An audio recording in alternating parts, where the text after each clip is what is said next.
ลังจากนั้นทั้งสองได้เดินทางกระดับปลาน้ำกันพี่น้องปฏิบัติหน้าที่หุบเขากินคนซึ่งมีพญางูสวงของผมรักษาหุบเขากินคนให้มีนำพาพี่น้องมาพบกับพญางูสวงเลยค่ะแต่ตีแต่ตีตีแต่ตัดตัดแต่แต่ตีแต่ตีตัดแต่ตัดตัดแต่ตีตัดแต่ทำไม่ยังไม่ใหญ่ยังตัดแต่แต่ไม่เคยเบิ่งหนังอินเดียเขากับเป้าปีแฉกู้กันเรื่อยๆคือน้ำอยู่ตั้งแต่เนี่ยแฉปีค่ะเจ้าปากเกลียนักดนตรีก็เนี่ยไงว่าพี่เล่นดนตรีแฉตีเต้ตีเต้โอ้ทำให้งานงูสวง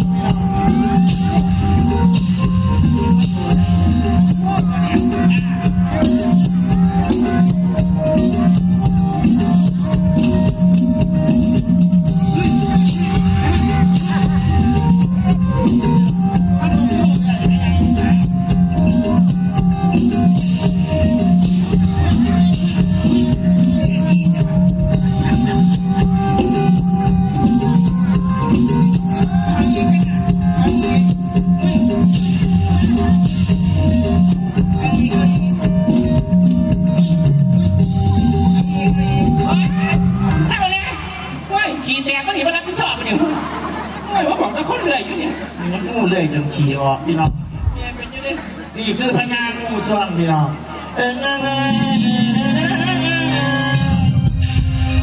บ้านเราควรคนฟังเป็นงูเกิดนี่ที่เกิดหน้าเพศในวงศา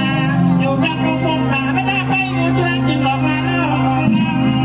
ำถ้านี่คือพญางูสวงพวกผมมารักษาภูเขากินคนเองนี่แต่บางใครเดินทางมาทางนี้จะจับกินเป็นอาหารทันทีแต่บางเลยค่ะเกิดหิวโอ้ยดูใส่โอ้ยปวดเลยไม่อยากกินกูเป็นงูกระชือตั้งกูกินสิงสาราสัตว์เขาไม่ได้กินกุ้ยไม่ได้กินก็ได้กินกุ้ยกระเทยไม่ได้ทานเลยกระเทยมันสามหมอเลยนะเดือดมากเป็นยังไงพอหลังจากนั้นพี่น้องสินใจละโมนาเดินทางมาถึงหุบเขากินก้นพ่อดีพี่น้อง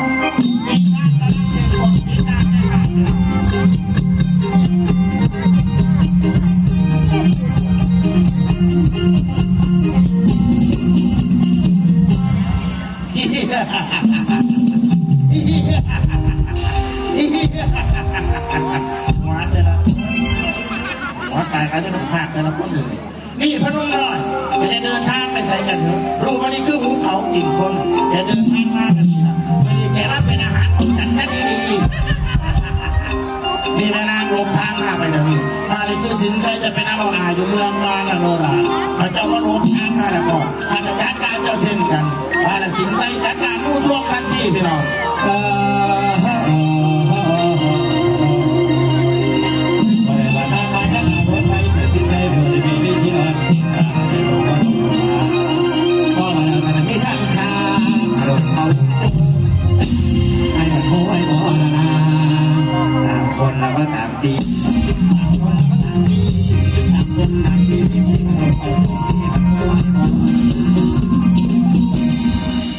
สินไซหยิบธนูคู่กายขึ้นมาทันทีพี่น้องสินไซเท้าธนูขึ้นมาหลังจากนั้นเรียกธนูไปหนึ่งทียิงใส่งูช่วงอย่างแรงตายก็ตาย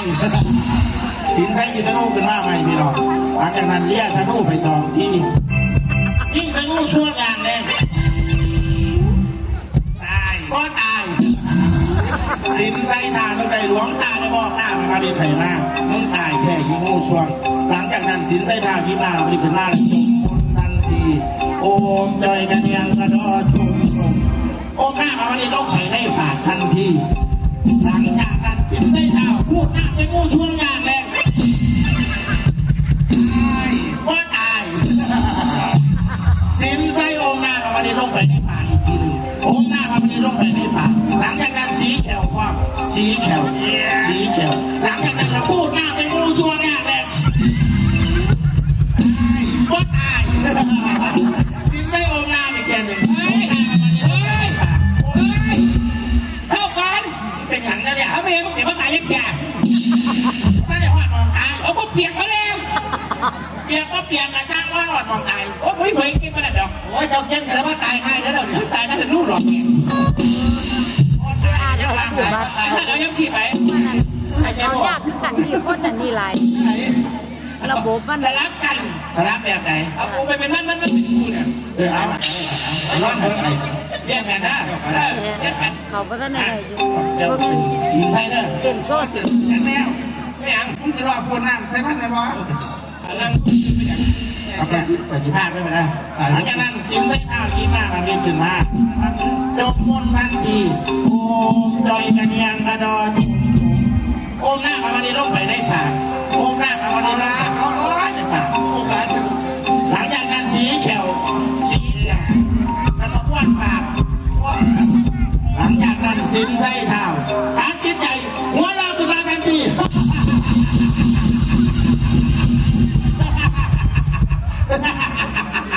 ว่าพออีปอบ เขาเป็นยัง นักเกี่ยวจะฝากกูมาเร็ว เอามันที่เมีย มึงบอกกูหัวเนี่ย เดี๋ยวพอท่านได้เป่า ถ้าเด็กเป่าไม่ใช่เราเนี่ย แง่เบิร์ดดิเฮ้ยเจ้าเล่นบ่เป็น ไม่เห็นอะไรสั่ง เพิ่งมาที่เฮ็ดเห็นเพิ่งเฮ้ย อันเจ้าสิเลนตี น่า คอยดิ จะเป็นผู้พากย์ ไม่ค่อยภาคเนาะ อาจจะเชื่อเด้อ เรื่องหยัง เอาของหัวนี่ดิ เอาพอครับพี่ ข เนาะ อตาพักแล้ว หลังจากนั้นสินไส้ขิดจะภาพผู้ช่วงจึงยิ้มหน้ามาบริขึ้นมาโอ้จอยกันยังกระโดดและเขาออกหน้ามาบริขอบไปหลังจากนั้นเขาก็สีแขวแล้วเขาก็บดปากและสินไส้ตัดสินใจหัวเราะขึ้นมาทันทีและเขาก็พูดนามสิผู้สู้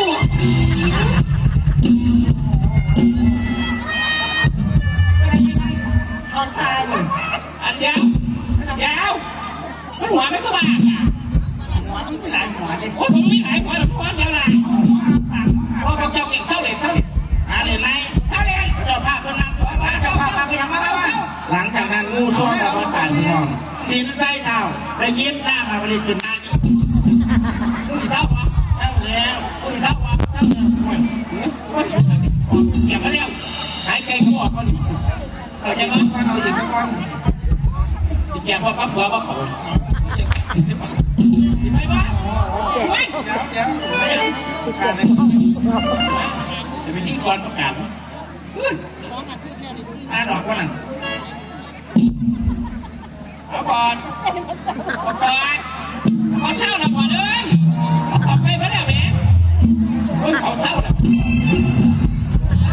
เศร้าเลยที่สุดโอ้ยเจอกันไหนเราเนี่ยเขาเศร้าเลยแม่มันจบแล้ว จบแล้ว เ ผมคือสูบเฮงเจ๊ แล้วกูไม่ได้สุกแล้วล่ะ ไม่อยากสั่น กูตีทีมนี่